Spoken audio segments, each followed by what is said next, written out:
அண்ணாமலை தற்காலிக ஓய்வு. பாஜக தலைவராகும் நடிகர் சரத்குமார் அதிர்ச்சியில். பாஜக தொண்டர்கள். மக்களவைத் தேர்தலில் படுதோல்வி, உட்கட்சி பூசல், மேடையிலேயே கண்டித்த அமித்ஷா என கடந்த சில நாட்களாகவே பரபரப்பு அரசியலில் சிக்கித் தவிக்கிறது தமிழக பாஜக.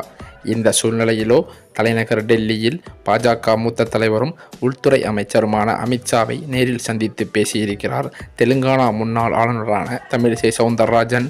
அந்த சந்திப்பின் போது கூட என்ன நடந்தது என்பது குறித்து பாஜகவினர் சில தகவல்களை நம்மிடம் பகிர்ந்து கொண்டுள்ளனர் என்று சொல்லப்படுகிறது. நடந்து முடிந்த மக்களவைத் தேர்தலில் தமிழகத்தை பொறுத்தவரை 4 முனை போட்டி நிலவிய நிலையில் திமுக கூட்டணி பெருவெற்றி பெற்றது. அந்த கூட்டணிக்கு 40க்கு 40 என தமிழகம், புதுவை தொகுதிகளில் வெற்றி பெற்றது. அந்த வகையில் இந்த கூட்டணி தவிர்த்து அதிமுக கூட்டணி, பாஜக கூட்டணி, நாம் தமிழர் கட்சி ஆகியவை மக்களவைத் தேர்தலில் களம் கண்டன. இந்த 2 கூட்டணிகளும் நாம் தமிழர் கட்சியுமே தேர்தலில் படுதோல்வியை சந்தித்தது என்பது குறிப்பிடத்தக்கது. அது மட்டுமல்லாமல் அரசியல் களத்தில் பேசும் பொருளாகியும் விட்டது. அதிமுக பாஜக கூட்டணி முறிந்ததால் தான் இரு கட்சிகளும் படுதோல்வியை சந்தித்தது என்று ஒருபுறம் பேசிக்கொண்டிருக்க, இதற்கு காரணம் அண்ணாமலைதான் என சமூக வலைதளங்களிலும் பாஜகவினரும் விமர்சித்து வருகின்றனர். அதிமுக, பாஜக, பாமக, தேமுதிக உள்ளிட்ட கட்சிகள் அடங்கிய கூட்டணி உருவாகி இருந்தால் பெரிய அளவிலான வெற்றி கிடைத்திருக்கும் என்றும், அது மட்டுமில்லாமல் குறைந்தது 5 நாடாளுமன்ற உறுப்பினர்களையாவது பெற்றிருக்கலாம் எனவும் பேசப்பட்டு வருகிறது.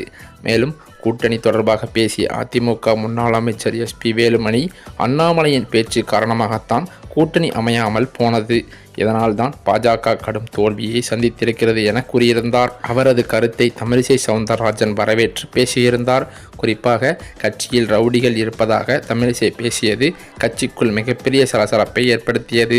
இதனால் அண்ணாமலை ஆதரவாளர்கள் அவரை மிகவும் கடுமையாக விமர்சித்து வருகின்றனர்.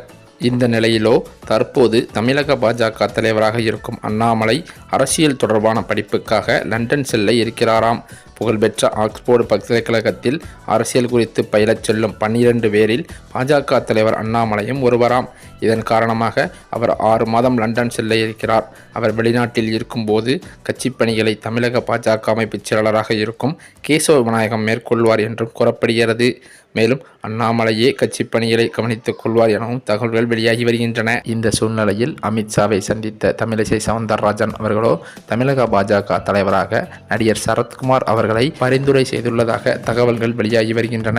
இதன் காரணத்தினால் தமிழகத்திற்கு புதிய தலைவராக சரத்குமார் வரலாம் என்றும் பாஜக தொண்டர்கள் மத்தியில் பேச்சுக்களும் அடிபட்டு வருகிறதாம்.